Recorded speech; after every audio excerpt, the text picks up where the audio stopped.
Hello everyone, कैसे हैं आप सब। साइंस एंड टेक आपके जीएस मेंस पेपर का लास्ट सेक्शन है। साइंस एंड टेक समझ नहीं आता कहां से पढ़े, दिक्कत हो रही है अप्रोच करने में कि कैसे अप्रोच करें, कौन कौन से टॉपिक हो सकते हैं और सवाल किस तरह से पूछा जा सकता है, आगे उसमें आप क्या ऐड कर सकते हैं, ये सारी बातें हम इस वीडियो में करेंगे। इसके अलावा अभी तक जितने सवाल सेकेंड पेपर में पूछे गए हैं वो सवाल साइंस एंड टेक से कितने हैं और वो अप्लाइड कितने हैं, ये भी हम लोग डिस्कस करेंगे 1 to 1 एक एक सवाल। सबसे पहले आपके साथ आपके स्क्रीन पर आ रहा होगा उस टॉपिक को देखिए। ये टॉपिक अभी तक 67 में साइंस एंड टेक से पूछे गए सवालों के टॉपिक हैं। इसी पेरीफेरी में आपके लगभग सारे सवाल पूछे गए हैं, कुछ अप्लाइड है उसको भी हम आपको दिखाएंगे। लेकिन एकदम आप एक ऐसा क्वेश्चन जो बिना साइंस एंड टेक जाने आप नहीं लिख सकते, तो उन सवालों के उनके सारे चैप्टर्स एक जगह कर लिए गए, जिसमें देखो सवाल आया है, स्क्रीन पे आ रहा होगा, नाभिकीय ऊर्जा, इंग्लिश में भी आ रहा है न्यूक्लियर एनर्जी।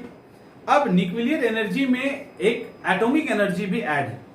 न्यूक्लियर एनर्जी से सवाल पूछा गया, न्यूक्लियर सेक्शन से सवाल है, उसमें न्यूक्लियर एनर्जी का सवाल है और उसमें न्यूक्लियर टेक्नोलॉजी की सवाल है। ठीक है, बायोगैस से एक सवाल पूछा गया है, बायोटेक से सवाल है, 2-3 सवाल है। बायोटेक से सवाल है कि बायो इंजीनियरिंग क्या होता है, बायोटेक से आप क्या समझते हैं, भी सवालों को भी लेंगे हम एक एक करके। और बायो इंजीनियरिंग से रोगों का निदान, डायग्नोस कैसे होता है रोग और कैसे ठीक होता है, और डीएनए फिंगरप्रिंटिंग से सवाल है। उसके बाद कंप्यूटर से सवाल है, हार्डवेयर से भी सॉफ्टवेयर से भी। स्पेस रिसर्च से सवाल है, उसमें उपग्रह सैटेलाइट तकनीक के बारे में पूछा गया है, कोई एक सैटेलाइट से भी सवाल है, और रिमोट सेंसिंग सैटेलाइट के बारे में भी सवाल है। सुपर कंडक्टर की बात, उसके यूजेस पूछे गए हैं। केमिकल वेपन टॉपिक जो मैं बता रहा हूं, तो केमिकल वेपन डिफेंस में आ जाएगा। उसके अलावा ऑप्टिकल फाइबर, उसके uses, traditional and non traditional या conventional and non conventional, conventional और नॉन कन्वेंशनल एनर्जी, परंपरागत और गैर परंपरागत ऊर्जा स्रोत,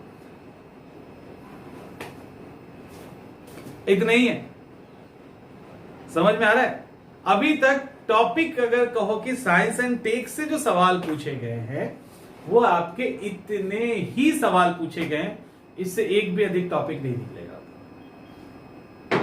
अब कुछ अप्लाइड सवाल, कई बार मैंने चर्चा किया है इस लाइव यूट्यूब पे के वीडियोस पे भी, applied section science and tech के अंदर ज्यादा पूछे जा रहे हैं और आजकल बढ़ गया है। लाइक जैसे कचरा प्रबंधन यानी वेस्ट मैनेजमेंट, दूसरा ग्लोबल वार्मिंग, ठीक है, तो ग्लोबल वार्मिंग है, और तीसरा है नेशनल यानी राष्ट्रीय टीकाकरण कार्यक्रम, चौथा है इंडियन इंडस्ट्री और उसको मॉडर्न बनाने में science and tech, environmental pollution, environment pollution की बात की जा रही है। एनवायरमेंट पॉल्यूशन यानी पॉल्यूशन वाला एक सेक्शन आप डाल दोगे तो आपका काम हो जाएगा।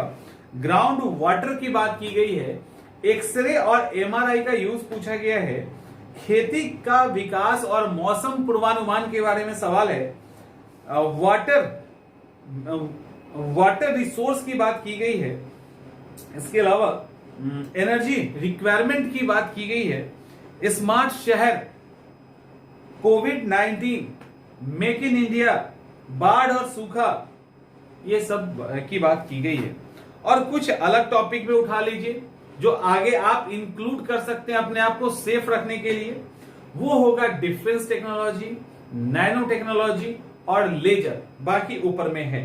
तो इसे साइंस एंड टेक आप सेव कर लो। अब टॉपिक की बात करें, 1 2 3 4 5 6 7 टॉपिक से ही आपके अधिकांश सवाल पूछे गए जो टिपिकली साइंस एंड टेक के सवाल है। अच्छा, इसका जो पीडीएफ आपको अगर चाहिए तो पीडीएफ हमने ऑलरेडी टेलीग्राम ग्रुप में दे रखा है, वहां से आप उसको ले सकते हैं। चलो हम लोग सवाल स्टार्ट करते हैं 1995 से। 1995 से हम लोग सवाल लेते हैं ना। बायोगैस टेक्नोलॉजी क्या है? सवाल है बायोगैस टेक्नोलॉजी क्या है, इसके विकास के लिए भारत सरकार क्या क्या कदम उठा रही है। तो आपसे साइंस एंड टेक के हिसाब से क्या पूछा गया है कि बायोटेक होता क्या है, बायोगैस क्या होता है, यानी बायोगैस की तकनीक बतानी है, ये तो साइंस एंड टेक हो गया। सरकार उसके लिए क्या क्या कदम उठा रही है, अप्लाइड सेक्शन है। तो अभी लगातार ट्रेंड चल रहा है यहीं पे, ये पुराना है जबकि, तो उसमें एक सिचुएशन और थोड़ा सा साइंस एंड टेक। तो यहां पे आप बायोगैस जो है उसकी टेक्नोलॉजी बताएंगे और सरकार उसके लिए क्या एफर्ट कर रही है। तो एफर्ट वाला हिस्सा जो है ना, वो ज्योग्राफी में भी जा सकता है, इकोनॉमिक्स में भी जा सकता है, वो करंट में भी जा सकता है, तो अप्लाइड सेक्शन हुआ। अब दूसरा, भारत में नाभिकीय ऊर्जा कार्यक्रम की विभिन्न अवस्थाएं, पहला, दूसरा, तीसरा, यानी जो न्यूक्लियर एनर्जी आया कैसे, यूरेनियम वाला था, थोरियम वाला था, और उसके बाद यूरेनियम था, प्लूटोनियम था और थोरियम वाला था। अब थोरियम में 3 स्टेज में हम चल रहे हैं, तो इन तीनों स्टेज को आप जिक्र करना है। इसमें जो रिएक्टर्स होते हैं वो किस तरह से काम करते हैं, किस तरह के वाटर चाहिए उनको कूलेंट के लिए, और किस तरह से वो, जैसे थर्ड में फास्ट ब्रीडर रिएक्टर है तो वो कैसे काम करता है। तो ये सारी चीजें आप वहां पर देखिए। इसके बाद तीसरा सवाल, राष्ट्रीय टीकाकरण कार्यक्रम, ठीक है, राष्ट्रीय यानी नेशनल वैक्सीनेशन प्रोग्राम जो है उसके बारे में, और ये बच्चों यानी डेथ रेट जो चाइल्ड के अंदर है, इन्फेंट के अंदर खास करके, या बच्चों के अंदर, उसको कैसे रोकता है। अब ये सवाल कहीं साइंस एंड टेक है तो बताओ, इनका टीकाकरण अभियान आपको लिखना है और कैसे रोक सकता है। ये तो अप्लाइड, ये तो जनरल सा थॉट है, इसके लिए कुछ करना नहीं है, ये जनरल चीजें है। अब यहाँ पे शॉर्ट्स क्वेश्चन है, like genetic engineering, acid rain, तो ये एक शॉर्ट क्वेश्चन है। फिर 1997 का सवाल देखते हैं हम लोग। देखो 1997 में पूछा क्या गया है कि भारतीय उद्योग के, यानी क्या इंडियन इंडस्ट्री को में आधुनिक तकनीक की भूमिका, कहीं से कोई साइंस एंड टेक का टिपिकल सवाल है ये। यानी इंडियन इंडस्ट्री में आधुनिक तकनीक, वो तकनीक, आधुनिक तकनीक कुछ भी हो सकता है, मॉडर्न टेक्नोलॉजी कुछ भी हो सकती है। तो वो आप माने ये डाइवर्सिटी वाला, माने एकदम डाइवर्स सवाल है। आप जो जो एस्पेक्ट डालना चाहते हैं आप डाल सकते हैं। इसमें यह है कोई कहीं से नहीं पूछा जा रहा है नैनोटेक क्या है उसके अंदर, बायोटेक क्या है उसके अंदर, ट्रेडिशनल एनर्जी से कैसे हम यूज करते हैं। तो आप ओपन सवाल है, आप इसको खुल के लिखिए। इसके बाद बायोटेक, अब ये साइंस एंड टेक का सवाल है। बायोटेक का क्या मतलब है, एग्रीकल्चर और एनवायरमेंट के अंदर इसका यूज बताइए। एकदम से ये सही है। बायोटेक क्या है बताएंगे। बायोटेक एग्रीकल्चर एनवायरमेंट में कैसे एनवायरमेंट को पॉल्यूशन से बचाता है और कैसे एग्रीकल्चर के अंदर प्रोडक्शन बढ़ाता है, ये सब आप यहाँ पे लिखोगे तो ये सवाल आपका साइंस एंड टेक के अंदर। अब ये सवाल अगर आया तो आपको बायोटेक है क्या उसको समझाना है, उसकी थोड़ी सी कार्य प्रणाली को समझानी है, और उसके बाद एग्रीकल्चर एनवायरमेंट के अंदर इसका यूज क्या है वो दिखाना। भारत में नाभिकीय ऊर्जा संयंत्र के निर्माण में की उपयुक्तता में पक्ष और विपक्ष में तर्क देना है। यानी यहां पे जो पूछा गया है न्यूक्लियर एनर्जी, तो बहुत अंदर जाके कॉन्सेप्ट पे काम नहीं करना। पूछा ये क्या है, न्यूक्लियर एनर्जी, लेकिन आपको वो लिखना होगा, तभी तो आप क्यों लगना चाहिए भारत में और क्यों नहीं लगना चाहिए बता सकते हैं। क्या उसका फायदा है और उसका रिस्क क्या है, वो यहां पे आपको बताना है। तीसरा सवाल बायोटेक से, बायोटेक से चौथा सवाल इसमें, तो बायोटेक का दूसरा सवाल इसी एग्जाम में, इसी सेशन में पूछा गया है कि जैव उत्पत्ति अभियांत्रिकी यानी जेनेटिक इंजीनियरिंग की बात की जा रही है, और ये जेनेटिक इंजीनियरिंग जेनेटिक डिजीज को दूर करने में कहां तक उपयोगी है। तो जेनेटिक, अब ये बायोटेक का सवाल है, जेनेटिक इंजीनियरिंग क्या होता है और ये जेनेटिक डिजीज को दूर कैसे कर सकता है, ये सवाल पूछा गया है। हो गया। देखो उसी 7 टॉपिक में आपको पॉइंट्स तैयार करने हैं बस, और तो कुछ करना नहीं है।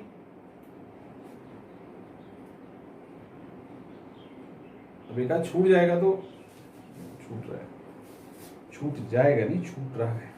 चलिए आगे, क्लोनिंग क्या होता है और क्लोनिंग के फायदे और नुकसान, ये शायद उसमें नहीं गया है।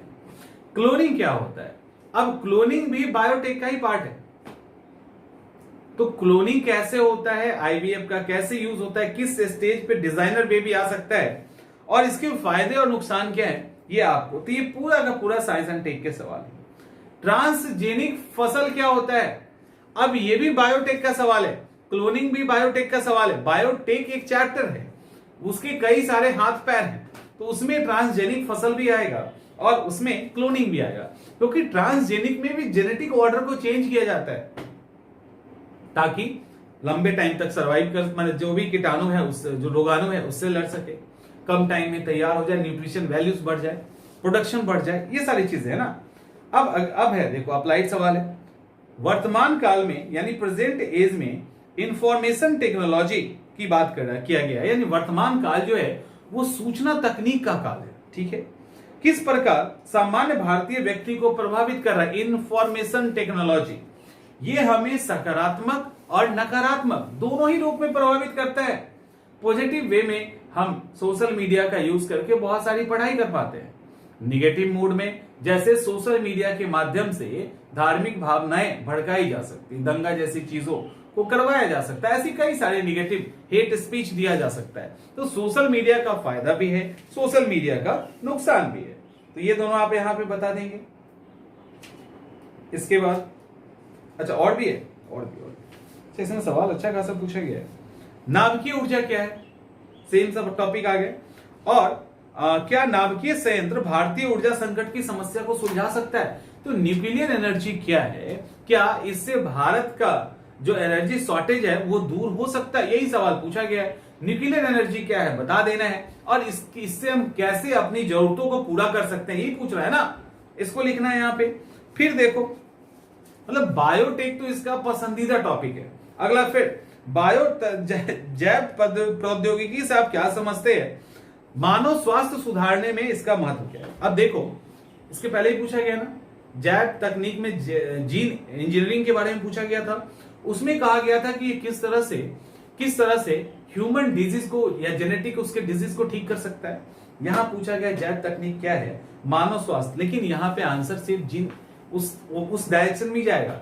यहां पे बायोटेक जो है मानव के स्वास्थ्य में वो बीमारी जो उनकी है, समझो इसको, बीमारी का एक अलग पक्ष है कि यदि वो बीमार होंगे तो डायग्नोज करेंगे, उनका इलाज करेंगे, जेनेटिक होगा तो जेनेटिक लेवल पे इलाज करेंगे, लेकिन उनके लिए स्वस्थ एनवायरनमेंट भी तैयार किया जा सकता है, उनके लिए एनर्जेटिक यानी उनके लिए अच्छा न्यूट्रिशन वाला प्लांट भी हम तैयार करवा सकते हैं। जानवरों को जल्दी मांस के लिए, और जानवर जल्दी मांस देने वाले तैयार हो जाए, वो भी हम कर सकते हैं। जानवरों जो गाय भैंस ये सब दूध देने वाले पशु हैं, उनके दूध के न्यूट्रिशन वैल्यूज को बढ़ा सकते हैं, माल न्यूट्रिशन को कम किया जा सकता है, पॉल्यूशन फ्री एनवायरनमेंट में रह सकते हैं। तो कई एस्पेक्ट है, वो तो डिपेंड करता है कि आप किस एंगल से सवाल को लेते हैं। इसके अलावा ग्राउंड वाटर बताया ग्राउंड वाटर का लेवल गिरता जा रहा है, वैज्ञानिक उपाय सुझाइए। यहाँ पे कुछ नहीं आपको बोला है कि आपको अब साइंस एंड टेक से बताना है, यहाँ पे साइंस एंड टेक तो बताएंगे ही आप, क्योंकि साइंस एंड टेक तो आपके हमारे पास ये मोबाइल साइंस एंड टेक है, कुकर, गैस चूल्हा, सब साइंस एंड टेक ही है ना। अब सवाल है कि क्या ग्राउंड वाटर को सिर्फ साइंस एंड टेक से कंट्रोल कर सकते हैं? नहीं, इसके लिए सोशल जो हमारी बिहेवियर है उसके अंदर भी बदलाव लाना होगा, वो भी आप यहाँ पे लिखोगे। विज्ञान और तकनीक तो लिखेंगे ही, उसको भी आपको लिखना है। और केमिकल वेपन क्या है और ये इंसानी स्वास्थ्य और पर्यावरण के लिए किस तरह नुकसानदेह है। तो यहाँ तो सिंपल सा, ये तो कुछ खास है नहीं, यहाँ पर भी आपको साइंस एंड टेक के अंदर तो जाना नहीं है। बायो वेपन क्या होता है, ये बड़ा ही सिंपल सा सवाल है। सीरियन गैस से लेके कई सारे बैक्टीरियल चीजों को, वायरस का यूज हम जब करते हैं तो वो रासायनिक हथियार हो जाता है, केमिकल वेपन हो जाता है। सॉरी, केमिकल वेपन की बात की जाती है, केमिकल वेपन। तो वो जो है बायो वेपन जो भी हमने बताया। तो केमिकल वेपन, अब इस केमिकल वेपन के कारण इंसान के हेल्थ और एनवायरनमेंट पे क्या असर पड़ता है, यही बताना है। अब ये सवाल आपका करंट अफेयर्स के अंदर भी आ सकता है, जरूरी नहीं है, जरूरी ये नहीं है कि ये सवाल जो है वो साइंस एंड टेक के अंदर ही, जैसे सीरियन गैस छोड़ा गया था, केमिकल वेपन है वो, सेरिन गैस छोड़ना केमिकल वेपन है, तो वो किस तरह से हार्म करता है उसको आपको बताना है। इसके अलावा उपग्रह तकनीक, सैटेलाइट टेक्नोलॉजी मानव जीवन के स्तर को बढ़ाने में किस प्रकार। अब इसमें सिर्फ सैटेलाइट तकनीक को आपको थोड़ा सा जानना है, वो भी डीप में आप नहीं जा रहे हो। एक आम आदमी जो टेलीविजन, रेडियो और पेपर में पढ़ता है, दैट्स इट, इतना इनफ है इस क्वेश्चन को सॉल्व करने के लिए।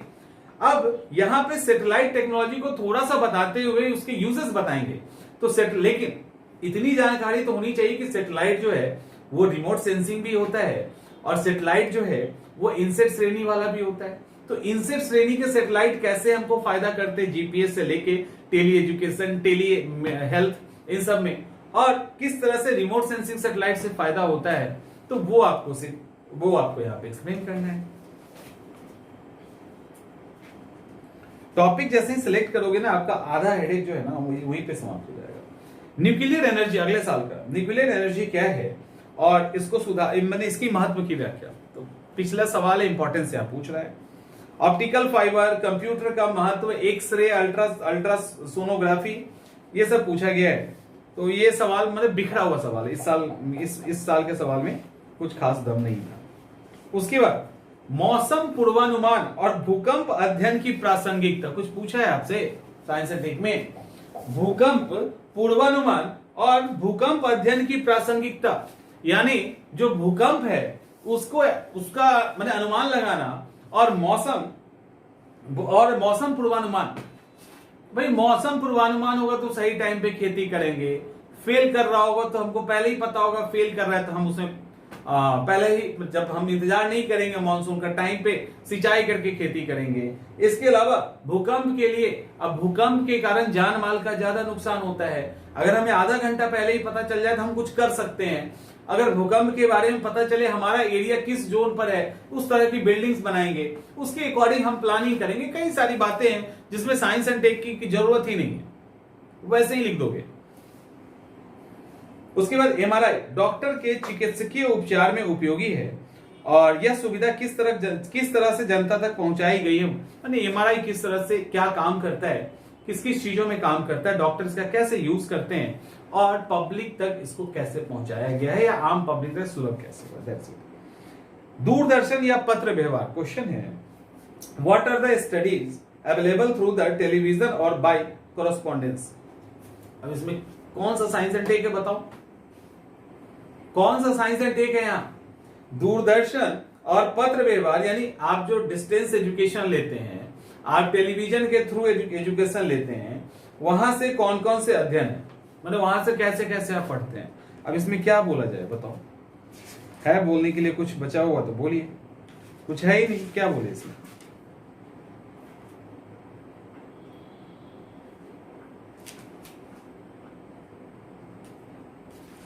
ये फुल्ली अप्लाइड सवाल है। अब देखिए, यूरेनियम ऑक्साइड बिहार में पाया जाता है, ये ना, यदि इसको उपयोग में ना लाया जाए तो अपने आप नष्ट हो जाएगा। खनिज के अर्थ नैतिक, यानी इकोनॉमिक एस्पेक्ट, इसका खनिज का इकोनॉमिक सवाल क्या है पता है, साइंस एंड टेक का, और पूछा क्या गया है, यूरेनियम ऑक्साइड बिहार में पाया जाता है, चलो ठीक है, और उपयोग में ना लाया जाए तो समाप्त हो जाएगा, ये भी चलिए ठीक है, निकलता रहता है हमेशा अल्फा बीटा गामा, वो बाद में क्लास में बदल जाएगा। अब इसके आर्थिक पहलू, आंसर गलत, इसमें हिंदी में थोड़ी गड़बड़ी है, इकोनॉमिक एस्पेक्ट आपको बताना है, साइंस एंड टेक में आर्थिक वाला बताना है, पढ़ो science and tech.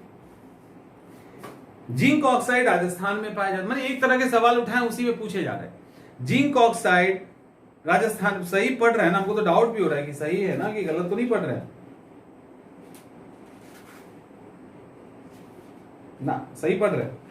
Zinc oxide Rajasthan में पाया जाता है, इस खोज का भारत की अर्थव्यवस्था पे क्या प्रभाव पड़ा, लो साइंस एंड टेक का सवाल है। पेट्रोलियम और कोयले के प्रयोग से वायु प्रदूषित होती है, इस प्रदूषण को हम कैसे कम कर सकते हैं। अब पेट्रोलियम या कोयला या अलग अलग चीजों को जलाने से वायु प्रदूषण होता है, एयर पॉल्यूशन होता है। अब उस एयर पॉल्यूशन कैसे होता है, तो उसके अंदर से जो जो गैसें निकलती है उसके कारण होता है, पार्टिकल्स निकलता है उसके कारण होता है। रोकने का उपाय बता दीजिए, कहां साइंस एंड टेक है बताइए अब हमको। उसके बाद पेड़ पौधे के एक्सट्रैक्ट से दवाइयां निकलती है, कंप्यूटर से इस कार्य को कैसे बढ़ावा दिया जा सकता है। ये थोड़ा सा फंसा रहा है, इस तरह के सवाल में फंस गए तो बेहतर है कि ऊपर वाला लिख लीजिए, और लिखने आता है आंसर तो जम के लिखिए। अब पेड़ पौधे, अलग अलग पेड़ों से अलग अलग तरह की मेडिसिन बनती है, उसका अलग अलग कॉम्बिनेशन बनता है, उसमें ये कंप्यूटर तो नॉर्मल काम करने से रहा, उसके लिए सुपर कंप्यूटर चाहिए। तो सुपर कंप्यूटर में जब उस तरह के डाटा हम फीड करेंगे तो उस डाटा के फीड करने के कारण, उस डाटा को फीड करने के कारण कंप्यूटर जो है अलग अलग कॉम्बिनेशन बता सकता है कि इससे हम कौन कौन सी दवाइयां बना सकते हैं, किस किस अनुपात में मिलाकर। तो ये सारी चीजें यहां से की जा सकती है। फिर भी अगर आपको यहां पे दिक्कत लगे तो इस सेक्शन को आप छोड़ सकते हैं, कोई इशू नहीं है, क्योंकि ऑप्शन आपके पास दिया हुआ है बहुत सारा। अब देखो आगे, भारत में विज्ञान प्रौद्योगिकी के लिए उच्च शिक्षण संस्थानों के विकास की विवेचना कीजिए। स्वतंत्रता के बाद प्रत्येक दशाब्दी 10 साल में भारत सरकार के विज्ञान प्रौद्योगिकी, यहां पे ये पूछा गया है कि विज्ञान और तकनीक के लिए किस तरह से जो हायर एजुकेशनल इंस्टीट्यूट है उसकी स्थापना की गई है, और हर 10 साल में क्या प्रोग्रेस हुआ उसको सीक्वेंस में दिखाना है। अब ये जो क्वेश्चन है इसको साइंस एंड टेक के थ्योरी से कोई लेना देना नहीं, कोई आपको यहाँ पे नैनोटेक, बायोटेक, न्यूक्लियर एनर्जी किसी से मतलब है, आपको मतलब है डाटा से कि भाई कौन कौन सा संस्थान इसके लिए स्थापित है और सरकार की योजनाएं क्या क्या थी, 10-10 साल में उन्होंने क्या क्या किया, कैसे स्पेस के में काम किया, कैसे डिफेंस सेक्टर के अंदर काम किया, कैसे और सेक्टर के अंदर काम किया, ये इंप्रूवमेंट आपको दिखाना है। दैट्स इट, कहानी खत्म। अपने देश की नाभिकीय ऊर्जा के सैन्य और नागरिक उपयोग के बीच परस्पर संबंध की व्याख्या करना है। अपने देश में सैन्य कार्यक्रम में हाल ही में किए गए भारत अमेरिकी नाभिकीय स्वीकृति, देखिए ये सवाल पूछ रहा है कि न्यूक्लियर टेक्नोलॉजी का सिविल यूज और मिलिट्री के बीच यूज कैसे, यानी इसी न्यूक्लियर तकनीक में जो प्लूटोनियम है या कई आइसोटोप निकल के आते हैं तो उसका हम सिविल यूज करते हैं आम लोगों को हेल्थ के लिए, डायग्नोज करने के लिए, इलाज करने के लिए, लेकिन उसी में से कई सारे का यूरेनियम ही उठा लीजिए, प्लूटोनियम एटम बम बनाने में काम किया जाता है, तो उसका कैसे ये यूज है। अब भारत और अमेरिका के बीच में जो 1-2-3 एग्रीमेंट हुआ था उसका क्या योगदान है, मिला के आपसे सवाल पूछा गया है। पर्यावरण प्रदूषण और देश के आर्थिक विकास के बीच में क्या संबंध है, यह दर्शाइए कि पर्यावरण संरक्षण नियमों का तथाकथित विकास के लिए त्याग अत्यंत कष्टकारी होगा। एकदम सही बात है। अभी तक हमारा जो डेवलपमेंट है वो खनिज तेल, पेट्रोलियम, कोयला, इन सब मतलब कन्वेंशनल एनर्जी पे डिपेंड है, और ये कन्वेंशनल एनर्जी जो है वो एनवायरमेंट का पॉल्यूशन करता है। हमारे यहाँ मशीनें, हमारे यहाँ तोड़फोड़, पत्थर निकालने, ये सब तरीका है, ये सब एनवायरमेंट पॉल्यूशन करता है और इससे हमारे इकोनॉमिक गतिविधियां चलती है। हम अगर इसको सडन बदल दें तो डेफिनेटली या तुरंत इसको कंट्रोल करने की कोशिश करें तो हमारे पास रीन्यूएबल एनर्जी इतना पावरफुल तो है नहीं, तो इसका तुरंत हमारे जो इकोनॉमी है उसके ऊपर असर पड़ेगा। तो इसको तुरंत से चेंज करना कष्टकारी तो होगा, लेकिन धीरे धीरे हम इसको कर सकते हैं। तो ऐसे करके आप लिखोगे। साइंस एंड टेक कहीं एग्जिस्ट नहीं करता यहां पे। उसके बाद अपने देश में ऊर्जा के गैर परंपरागत स्रोतों की समस्या का विवेचन कीजिए। कार्बन क्रेडिट क्या है, उस समय चर्चा में था। देश के कार्बन क्रेडिट क्या है और देश के आर्थिक विकास के लिए कितना वैश्विक उष्मा यानी कितना ग्लोबल वार्मिंग को झेला जा सकता है, हाईएस्ट टेम्परेचर झेला जा सकता है। यहां पे पूछा गया है कि ऊर्जा के गैर पारंपरिक स्रोत, तो आप बता सकते हैं कैसे, solar energy, hydro electricity energy है, तो गैर नॉन नेचुरल जो समाप्त होने वाला नहीं है। इसके अलावा गैर परंपरागत ना, नॉन कन्वेंशनल। उसके अलावा कार्बन क्रेडिट क्या होता है और उसका क्या रेट चल रहा है, ठीक है, कार्बन क्रेडिट क्या होता है, उसका क्या रेट चल रहा है, उस समय के हिसाब से था, और होता क्या एक्चुअली उसको दिखाना है, और देश के इकोनॉमिक डेवलपमेंट भी करनी है, देश के आर्थिक विकास भी करना है और ग्लोबल वार्मिंग को भी झेलना है। तो कितना तक झेला जा सकता है, ऐसा यहां पे पूछा गया है।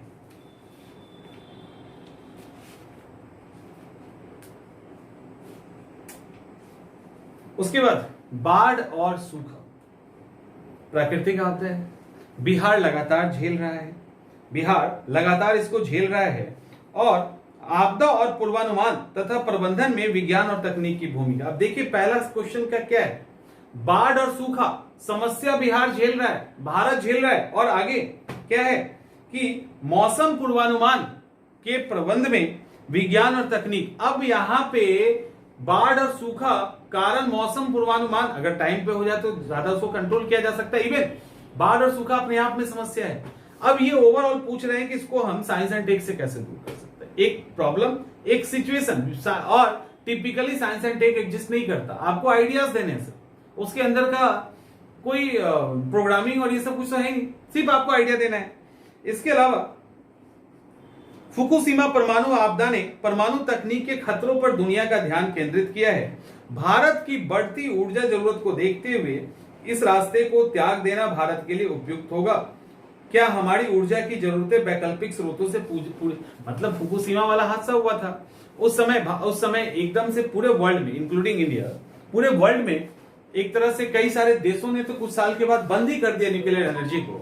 तो खतरा देखते हुए ये कहा गया भारत को कि क्या भाई ये चल सकता है, इसको रोक सकते हैं, लेकिन हमें एनर्जी भी चाहिए, हमें अपनी एनर्जी को अपने से प्रोड्यूस भी करना है, और हमारे पास थोरियम है, तो उसके कारण हम इनरिच करना यूरेनियम सीख गए, तो क्या इसको छोड़ना ठीक रहेगा? तो आप बोलोगे ना ना ठीक नहीं रहेगा, रिस्की है। बट हम जिस हिसाब से, जो हमारा ज्योग्राफिकल कंडीशन है उस हिसाब से हम इसको ठीक, उसके कई सारे सर्कमस्टांसेस हैं, वहां बता सकते हो कि जहां अर्थक्वेक जोन कम हो वहां पे हम उसको एस्टेब्लिश कर सकते हैं। और इसके अलावा वैकल्पिक स्रोत, यानी कोई और अल्टरनेट है तो है, हम क्लीन एनर्जी के लिए बहुत सारी बातें कर सकते हैं। यही सवाल अभी आ जाए बदल के फॉर्म में, तो आप हाइड्रोजन मिशन जो चल रहा है वो बता सकते हो, एथेनॉल वाली चीजें बता सकते हैं, सोलर एनर्जी पे लगातार काम कर रहा है बता सकते हैं।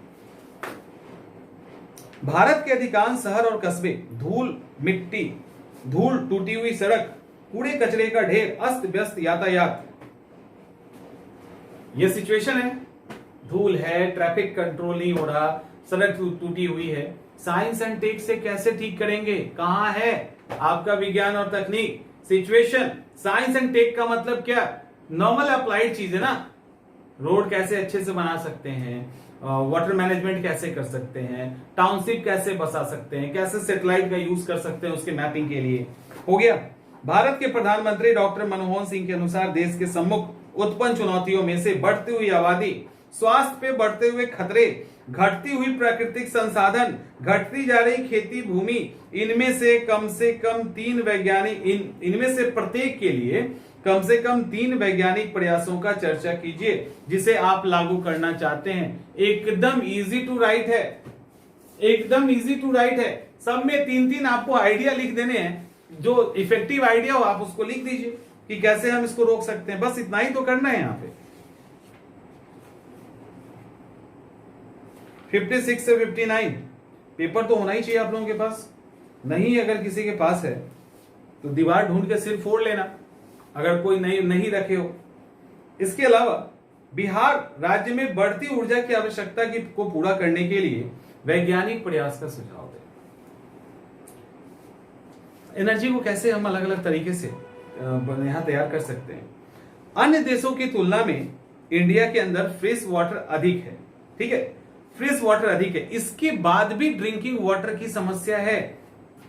इसका मतलब क्या है? ड्रिंकिंग वाटर की समस्या है। साइंस एंड टेक से बताइए उपाय, सिचुएशन, तरीका, बस। इसके अलावा बिहार में बढ़ती हुई जो भी ऊर्जा की खपत है, साइंस एंड टेक का उपाय कि हम ऊर्जा कैसे बचाएं, और जो मशीनें, जो चीजें, इलेक्ट्रॉनिक आइटम यूज हो रहा है वो इफिशियंट कैसे हो, दोनों बात करेंगे। ग्लोबलाइजेशन की बात करते हैं, उसके सकारात्मक और नकारात्मक प्रभाव की बात कीजिए। विज्ञान तकनीक नकारात्मक प्रभाव को कैसे कम कर सकता है? ग्लोबलाइजेशन क्या है? ये तो इकोनॉमी में पढ़ना है, उसका पॉजिटिव निगेटिव इंपैक्ट भी इकोनॉमी का पार्ट है। ठीक है, यहां तक तो ये इकोनॉमी का सवाल है, इकोनॉमिक्स से आपको बनाना है। और उसके बाद जो निगेटिव एस्पेक्ट है, जो गलत तरीके से प्रभावित किया, उसको आपको दिखा देना है कि उसको हम साइंस एंड टेक से कैसे रोक सकते हैं। अब सवाल है कि ऊर्जा की बढ़ती जरूरत के संदर्भ में, नहीं, सवाल यह है कि भारत में प्रदूषण एक गंभीर समस्या है, इसके लिए सरकार और आम लोग क्या क्या कदम उठा सकते हैं। पॉल्यूशन के टाइप क्यों समस्या है, और कदम उठाने के लिए कुछ पढ़ने की जरूरत तो है नहीं न्यूज़पेपर के अलावा। ऊर्जा की बढ़ती जरूरतों के परिप्रेक्ष्य में भारत को अपने नाभिकीय ऊर्जा कार्यक्रम का विस्तार जारी रखना चाहिए। इससे संबंधित फैक्ट्स एंड फियर्स को एक्सप्लेन करना है। यानी न्यूक्लियर एनर्जी तो हमें चाहिए, थोड़ियम हमारे पास है, तो हमें एनर्जी के लिए वो चाहिए तो चाहिए, लेकिन इससे जुड़ा हुआ तथ्य, फैक्ट्स भी, और इससे जुड़ी हुई डर भी, जो अभी फुकुशिमा वाला था उस तरह का डर लिख देना है। इसरो की उपलब्धि, यानी इसरो का उपलब्धि क्या है, आप इसे किस तरह से देखते हैं, उनका अगला टारगेट। तो इसरो ने अभी तक क्या अचीव किया, इसको आप किस तरह से वर्ल्ड कॉन्टेक्स्ट में, इंडियन कॉन्टेक्स्ट में, स्टेट के कॉन्टेक्स्ट में देखते हैं, और आगे क्या क्या हो सकता है। उदय योजना के बारे में पूछा गया है। अब 63rd को देखते हैं एक बार। 63rd नाभिकीय ऊर्जा की बात की गई है, उसके विकास की बात की गई है, और देश के कुल ऊर्जा उत्पादन में ये कैसे सहायक है, इस तरह का पूछा गया है। और फिर से वही सवाल, पॉजिटिव नेगेटिव इंपैक्ट। इसको उसी तरह से अगर पिछले सवाल के हिसाब से देखें तो न्यूक्लियर एनर्जी क्या है, और इसका एक और होगा, लाइन बदले तो भारत के लिए क्यों जरूरी है, भारत के एनर्जी सिस्टम का जो प्रोड्यूस हो रहा है उसके अंदर इसका क्या इसको ऐड ऑन करना क्यों जरूरी है, नेगेटिव पॉजिटिव एस्पेक्ट, यानी वही फैक्ट्स एंड फियर जो भी है वो आपको दिखा देना है। उपग्रह को अंतरिक्ष में स्थापित करने के क्षेत्र में भारत ने क्या प्रगति की है, एक से अधिक सैटेलाइट जो हम लॉन्च करने लगे हैं उसके पॉजिटिव और निगेटिव इंपैक्ट की बात करना है, और इससे देश की इकोनॉमी को मजबूत करने में कितनी मदद मिली है। मतलब कि देखो क्या हाल है, मतलब यहां नहीं पूछा गया कि किस तरह की और टेक्नोलॉजी को डेवलप किया है, कि इसके लिए किस तरह के तकनीक को डेवलप किया गया है, इकोनॉमी में क्या फायदा है सवाल साइंस एंड टेक का। एक से अधिक सैटेलाइट लॉन्च कर रहे हैं, फायदा क्या, तो फायदा ही फायदा, एक ही बार में कितने लॉन्च कर देते हैं। नुकसान ये हो गया कि कभी फेल कर गया, नहीं कर पाए तो मिशन में एक ही बार बड़ी मात्रा में नुकसान हो सकता है, ये भी संभावना बनती है, और कई सारी चीजें हैं। इसके बाद सॉफ्टवेयर से आप क्या समझते हैं, देश के आर्थिक विकास में सॉफ्टवेयर का योगदान। अब इसको साइंस एंड टेक कहोगे, है ही नहीं। ग्लोबल वार्मिंग से होने वाले प्रभाव को कम करने के लिए जो प्रयास भारत कर रहा है उसको बताना है, और ये कहा गया है कि निकट भविष्य में पूरा विश्व इस ग्रह में मानव के द्वारा की जाने वाली गलतियों के कारण डूब जाएगा। यानी यह बताया जा रहा है कि इंसान सुधरने का नाम नहीं ले रहा है, लगातार वो सारी हरकतें कर रहे हैं जिससे ग्लोबल वार्मिंग बढ़ता जा रहा है, और जब वो उस लेवल पे बढ़ेगा तो टेम्परेचर बढ़ेगा, और जब टेम्परेचर बढ़ेगा तो सिंपल सी बात है कि सी लेवल बढ़ेगा, और जब सी लेवल बढ़ेगा तो डूबेगा। इंडोनेशिया अपनी राजधानी शिफ्ट कर रहा है इसी डर से, मालदीव हर रोज चिल्लाता है कि हमको डुबा के मानेगा, ये लोग रुक नहीं रहा है। कहानी खत्म हुआ कि 64 में नदियों का सुदृढ़ जाल है, यानी हमारे यहाँ चारों तरफ नदियां ही नदियां हैं, फिर भी ड्रिंकिंग वाटर और वाटर सप्लाई में दिक्कत है, ड्रिंकिंग वाटर और वाटर सप्लाई में फिर भी दिक्कत है।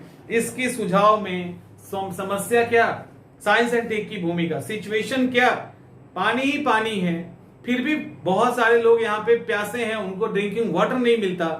क्यों नहीं मिलता, मिलेगा कैसे, साइंस एंड टेक से बताइए। यानी बेसिकली ड्रिंकिंग वाटर की समस्या कैसे सुलझा सकते। विद्युत खपत की मांग बढ़ती जा रही है, और पारंपरिक ऊर्जा स्रोत यानी पेट्रोलियम, कोयला, जिसपे अभी इलेक्ट्रिसिटी डिपेंड है, वो घटता जा रहा है। हम इलेक्ट्रिसिटी क्राइसिस माने उसकी कमी से गुजर रहे हैं। तो ऊर्जा खपत, ये जो एनर्जी कंजम्पशन है, उसको कम करने में साइंस एंड टेक, बल्ब की जगह CFL आया, फिर LED आ गया, अब बहुत कम हो रहा है। इस तरह के जो स्क्रीन्स हैं वो काफी कम बिजली लेते हैं। 5 स्टार रेटिंग के वॉशिंग मशीन और फ्रिज आ गए हैं, पता ही नहीं चलता बिजली बिल कितना आ रहा है, कोई खास अंतर नहीं दिखता। फैन आ गया है 28 वॉट का, खूब चलाइए, ज्यादा दिक्कत नहीं। ऐसी कई ट्रांसमिशन के अंदर एसी से डीसी में कन्वर्ट करके लेके जाने की बात की जा रही है, सुपर कंडक्टर बनाने की बात की जा रही है। तो कई सारे एस्पेक्ट है जो प्रयास लगातार साइंस एंड टेक कर रहा है। स्मार्ट शहर विकसित करना है, आप क्या क्या सोचते हैं कि आपके स्मार्ट सिटी में क्या होना चाहिए? साइंस एंड टेक कैसे उसको पूरा कर सकता है? मतलब मैंने अपने भाषा में बोला, बट यही है स्मार्ट सिटी क्या क्या होना चाहिए, आप क्या क्या चाहते हैं। दिमाग के घोड़े को दौड़ाइए, यहां पढ़ाई की तो कोई बात है नहीं, दिमाग के घोड़े को दौड़ाइए, कहीं पे आपसे कुछ पूछा नहीं जाएगा, इसके ना कहीं किताब में होगा। और अब साइंस एंड टेक से कैसे पूरा कर सकते, यही है ना। जनसंख्या बहुत ज्यादा बढ़ रही है, अनप्लान्ड योजना के कारण कचरा बहुत ज्यादा हो रहा है। कचरे को देश में से हटाने के लिए साइंस एंड टेक की भूमिका की चर्चा की गई है। बताओ कैसे ठीक होगा वो?